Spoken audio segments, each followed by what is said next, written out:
और मथुरा का जैसे अयोध्या के सारे प्रमाण है हमारे पास कृष्ण जन्मस्थान का प्रमाण? इतना ठोस एविडेंस है कि मैं हैरान हूं अभी तक हिंदूज को न्याय क्यों नहीं मिला। अयोध्या से भी ज्यादा आप वो आसान केस है बताते हैं। हाँ, क्योंकि हमारे पास इतने शिलालेख मिले हैं। तो जो आज की वस्तुस्थिति समझ लेना, आज क्या है, जामा मस्जिद खड़ी हुई है, हाँ, ईदगाह और उसी के नीचे मानते हैं हम कि हमारा कृष्ण जी का जन्म, वो जेल जो है, जेल जहाँ जन्म हुआ था वो उसमें है। और एक मंदिर उसके बिल्कुल पैरेलल बगल में भी खड़ा हुआ है, जो इसको वो मंदिर बाद में बनाया, ऐसा बताते हैं। तो लेकिन if I can go back a little bit, तो हमारे को पहला सबूत कि यहाँ पर कटरा केशव देव में वासुदेव, देवताओं के देव वासुदेव का एक मंदिर था, वो एक शिलालेख मिलता है। शिलालेख पूरा नहीं है बट वो 2500 साल पहले का है, उस पर डेट है। तो और मथुरा पर कितनी बार आक्रमण हुआ, तो ये जो पहला शिलालेख हमको मिलता है ये 2500 साल पुराना है। ये मथुरा म्यूजियम में आज भी है, कोई भी जाके देख सकता है। वासु डोर जैम इंस्क्रिप्शन, दरवाजे की चौखट है, उसके ऊपर ये लिखा है कि मैं मंदिर बना रहा हूं, किसके लिए? देवताओं के देव Vasudev. So this is the first. ये कहां से मिला है? कटरा केशव देव। अच्छा, उसके बाद अनगिनत हमको शिलालेख मिले हैं। We don't have time to get into that. मंदिर महमूद गजनबी आक्रमण करते हैं, पूरा मंदिर तोड़ देते हैं। उसका विवरण उनके इतिहासकार उत्बी जो उनके साथ आए थे उन्होंने लिखा है। लेकिन हमको भारतीय आवाज़ें, जो मैं कह रही हूँ, भारतीय आवाज़ों को हम ध्यान नहीं दे रहे। महमूद गजनबी के आक्रमण के 100 वर्ष बाद एक हमको शिलालेख मिलता है, खंडित है, लेकिन अगर वो शिलालेख नहीं मिलता तो हमको पता भी नहीं होता कि आक्रमण के 100 वर्ष बाद इस देश के एक संतान ने कृष्ण का मंदिर दोबारा बनाया उसी जगह पे। हाँ, पुनर्निर्माण कराया।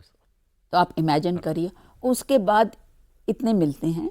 तो मंदिर दोबारा बन गया, फिर मंदिर कैसे टूट गया? क्योंकि आक्रमण हुए, सिकंदर लोदी, फिरोज तुगलक, वो रिपेयर करते गए, तोड़ते गए। लास्ट जो मंदिर बना वो बीर सिंह बुंदेला ने बनाया। वो ओरछा के राजा थे। ओरछा कितनी दूर है मथुरा से? बिल्कुल ठीक ठाक दूर। तो वो मंदिर औरंगजेब ने तोड़ा। मैं 1968 में, ये जो आप आज ईदगाह मस्जिद देखते हैं 1968 में बनी, आपने बताया।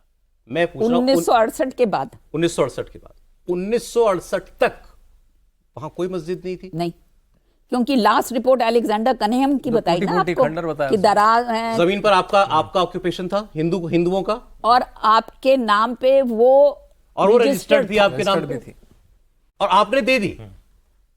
इंदिरा गांधी की सरकार। और जिनके पास जमीन थी उनसे समझौता नहीं हुआ, एक फर्जी ट्रस्ट बना के उससे एग्रीमेंट कराया गया। और मुझे ये बताइए कि आज तक हमने उस संस्था को बुला के क्यों नहीं पूछा आपने ये क्यों किया? तुम कौन हो देने वाले? नहीं, और किसकी मजबूरी, किसने आपके दबाव डाला? आप पर किसका दबाव था कि आपने ये इतना अन्याय किया, घोर पाप? काशी। तो काशी पर भी बहुत सबूत है, we will not get into that. लेकिन आजकल वक्फ बहुत न्यूज़ में है।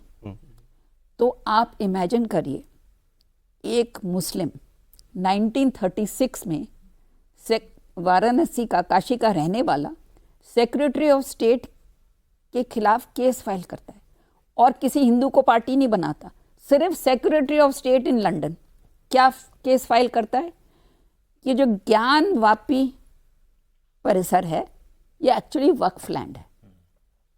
आप इमेजिन करिए कि ये सोच कि ज्ञानवापी परिसर वक्फ लैंड है, ये हम सोचते हैं कि वक्फ की प्रॉब्लम आज से ही है। 1936 में वो बंदा जिसके बारे में हम कुछ नहीं पता वो केस फाइल करता है। और मस्जिद थी वहां, तब तक मस्जिद खड़ी थी? नहीं, मस्जिद और मंदिर तो दोनों ही थे ना उसी परिसर में, क्योंकि औरंगजेब नीचे ने गिरा के जो है आधा मस्जिद बनाई थी, आधा हिंदूज तो नीचे पूजा कर रहे थे ना। ज्ञान जी, व्यास जी का तहखाने में अभी तक पूजा हो रही थी। उतना ही था मतलब उनके पास, ओरिजिनल मंदिर तो नहीं था ना? नहीं, लेक में थोड़ा सा तो तोड़ा ना। I want to clarify on this. तो सेक्रेटरी ऑफ स्टेट कहते हैं ये बकवास है तुम्हारी,